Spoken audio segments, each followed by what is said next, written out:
Et bonjour les aventuriers de la voix, ici votre coach pour la prise de parole, Emmanuel Jublin. Je suis auteur du blog Votre voix au service de votre vie. Et aujourd'hui, nous allons aborder un thème majeur de la prise de parole qui est la confiance en soi. Mais aujourd'hui, avec un angle différent de ce qu'on attend d'habitude quand on parle de confiance en soi. Nous allons parler ici de votre voix comme source de confiance en vous. Ce contenu, je l'adresse en réponse à l'un de mes lecteurs qui est aussi abonné de cette page, Marvin, qui est à la fois enseignant et aussi web entrepreneur. Et en fait, je trouve ça passionnant de regarder ça comme ça. On peut développer par votre présence vocale, vous pouvez par votre présence vocale développer votre confiance en soi et surtout inspirer la confiance aux autres. Je m'explique. La voix, elle est une épaisseur, elle est un tissu. Est-ce que quand vous portez un vêtement qui vous met en valeur, vous vous sentez mieux? Oui. Est-ce que quand vous êtes préparé pour une compétition parce que vous avez fait des entraînements, est-ce que vous vous sentez mieux et mieux en confiance? Évidemment. Est-ce que quand vous avez révisé un sujet, vous vous sentez plus en situation de réussite que si vous n'avez pas révisé? La réponse est oui encore.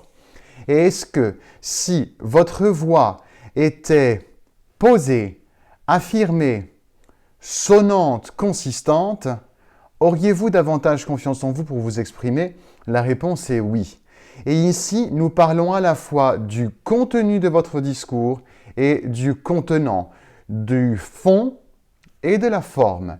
Ces deux éléments sont complémentaires, s'imbriquent, s'entremêlent au service de votre expertise et au service ici, c'est le sujet que nous abordons, au service de votre confiance. Pourquoi est-ce que ça va vous être bénéfique et comment vous pouvez développer votre présence vocale? Pourquoi déjà? Parce que vous allez sentir cette vibration, vous allez la sentir de façon organique. Est-ce que vous avez déjà senti votre voix? On sent un parfum, on sent une atmosphère, mais sentir, ici je vais faire appel à une connaissance italienne. Sentire. Cosa vuol dire sentire? Sentire, ça veut dire entendre. C'est une des raisons pour lesquelles je suis tombé en amour avec la langue italienne. Parce qu'en fait, on emploie le même mot pour sentir et pour entendre.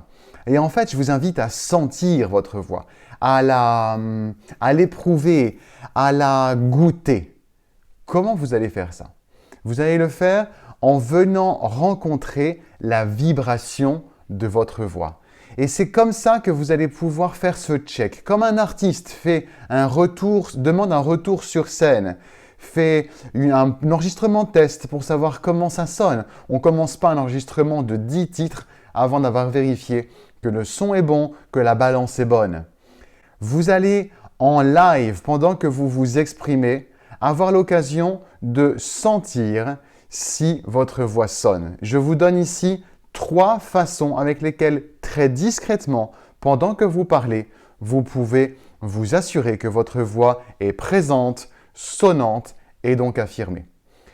On est ici devant le contact entre vos mains, votre main, droite ou gauche, et le haut de votre buste, votre visage et ici votre crâne. Alors, vous allez me dire, c'est pas évident de parler comme ça, ou comme ça, ou comme ça. Je ne vais pas vous proposer, rassurez-vous, de faire vos discours avec la main comme ça. Mais en fait, ça peut être tout facile. Comme on va maquiller en fait, on va déguiser ces gestes-là qui, vous allez les faire pour vérifier que votre son sonne, mais vous allez les faire de façon discrète. Déjà, avant de vous expliquer comment faire ces gestes pour que ça passe inaperçu, on va regarder qu'est-ce que vous allez en tirer comme bénéfice. Faites l'essai ici. Et vous allez faire simplement un son très simple qui est Alors ici, je fais attention, vous avez vu, j'ai mon micro là. Donc je fais juste attention, je pose ici. Vous pouvez placer votre main complètement sur le haut de votre buste, mais là, je vais l'éviter, ça va faire des bruits de micro. Donc, vous allez faire Vous avez le qui est comme vous venez de déguster une cuillère de mousse au chocolat maison. Et là, c'est votre émotion et votre gourmandise qui parle et qui fait c'est bon. Ok? Faites ce son-là. Maintenant, pareil, ici, vous pouvez le faire avec les deux mains. Et enfin, vous pouvez me dire, entre guillemets, vous pouvez aussi le dire en commentaire, quelle est la façon, le moment de contact qui vous a permis de mieux sentir votre voix. C'est-à-dire sentir la vibration. Est-ce que c'est la main ici sur votre buste, la main le long de votre mâchoire ou au sommet du crâne? Chaque personne a une réponse différente. Quand je fais ça en atelier, chaque personne, en fait, pose une réponse qui lui est propre.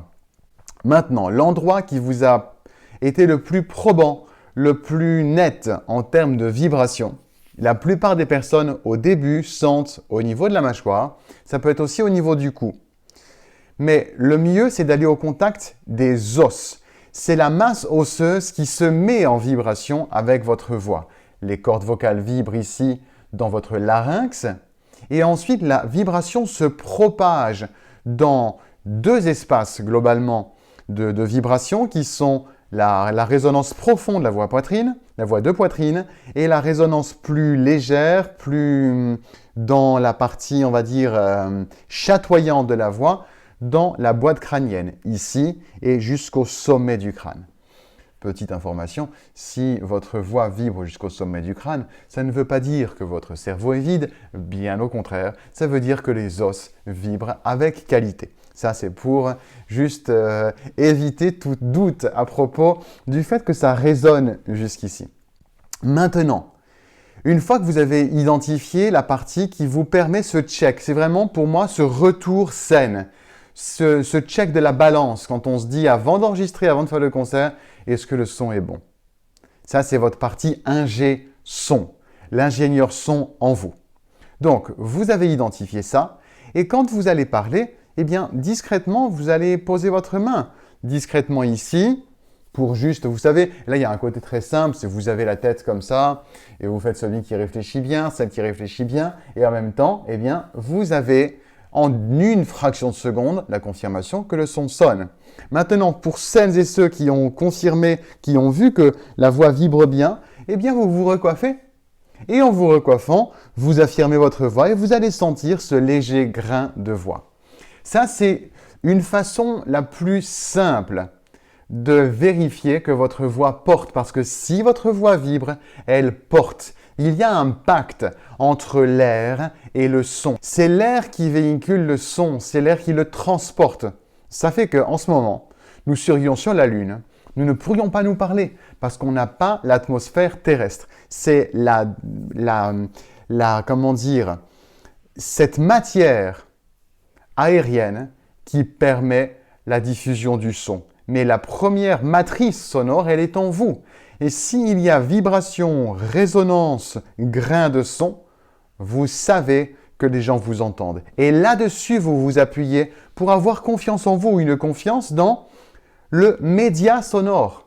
Comme vous avez confiance dans votre téléphone pour qu'il transmette l'info de l'autre côté de la ligne, comme vous avez confiance dans votre box Internet qui diffuse et vous permet de recevoir les données. La voix ici, dans ce contenu, je vous invite à la percevoir comme un média, comme un moyen de communication, mais un moyen canal, un tuyau de communication qui, par le fait qu'elle fonctionne et qu'elle soit sonnante, vous allez vous en servir comme appui, comme socle, comme terre de confiance.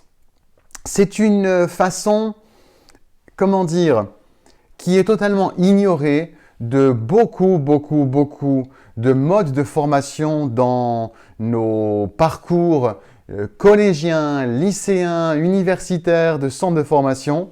Et ici, je vous invite à faire cette rencontre. Ne me croyez pas sur parole, faites l'expérience. Faites l'expérience de ces moments comme ça, personnels, chez vous, dans votre bureau, dans votre voiture, en marchant. Allez à la rencontre et testez. Regardez quel est le meilleur retour son que vous pouvez trouver. Là-dessus, vous vous appuyez et vous vérifiez par moment. Et ça va permettre gardez la présence, gardez l'énergie, gardez la tonicité au fil de vos prises de parole, au fil de vos journées, au fil de vos réunions, pour que vous soyez une communicante, un communicant qui a de l'impact à travers sa voix. Ce contenu, c'est un contenu que je vous offre, mais le plus heureux du monde parce que c'est ma devise qui donne, reçoit. Mais si vous voulez recevoir davantage, je vous invite à 2 autres canaux de communication. Le premier, ce sont les mails privés, les conseils que j'adresse à ma communauté au fil de la semaine et vous êtes les bienvenus à les rejoindre. Et la deuxième, encore plus profonde, regardez parmi l'espace formation sur le site Votre Voix au service de votre vie, l'approche qui vous convient le mieux, le contenu de formation que je vous ai préparé et qui correspond à vos nécessités. Si vous êtes quelqu'un qui travaille en freelance, qui travaille en tant que commercial, en tant qu'enseignant et que vous avez besoin de développer une présence vocale, si vous avez besoin de mettre votre parole en avant pour évoluer dans votre carrière, il y a des contenus spécifiques à chacun de ces profils que je viens d'évoquer. Et il y a aussi un contenu, là, on va encore à un 3e strate plus profond, un accompagnement sur mesure que je vous invite à regarder et pour lequel je vous offre en premier lieu une session de coaching offerte qui nous permettra de définir et de qualifier quelle est votre nécessité et si nous avons le profil ensemble pour travailler. Bonne continuation, rentrez dans la magie de votre voix, c'est votre carrière qui vous remerciera.